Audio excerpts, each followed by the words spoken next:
বলেছিলাম আমাদের সব রকমের গাছ আছে, তো হঠাৎই তাল শাঁস খেতে ইচ্ছা গেল, তাই তাল পেড়ে নিতেই হচ্ছে। তাল আজকে পেড়ে নিলাম। আর এমনি সময় তো তাল পাওয়া যায় না, তাল কোয়াগুলো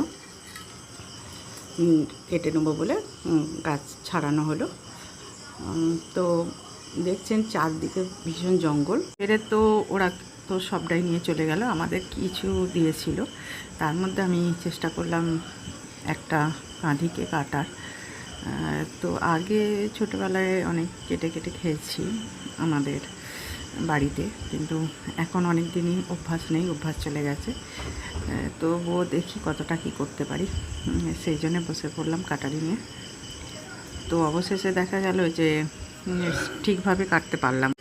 প্রফেশনাল যারা, তারা যেভাবে কাটে সেইভাবে কাটতে পারলাম না, মোটামুটি খাবার মতন আমি কেটেছিলাম।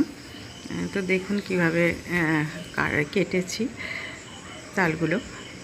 খুবই কষ্ট হয়েছে, ঠাকুর প্রচণ্ড গরম, তার মধ্যেই চেষ্টা করে চালিয়ে গেছি যে কোনোভাবেই।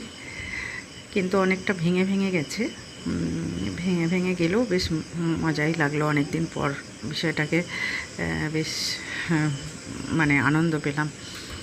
যাই হোক, সবাইকে দিলাম, নিজেও খেলাম। এইভাবে আজকে অনেকটা সময়ই কেটে গেল। তো বেশ সুস্বাদু। তো দেখুন তাল শাঁসগুলো এভাবে ভেঙে গেছে, যতটা পেরেছি করেছি আর কি।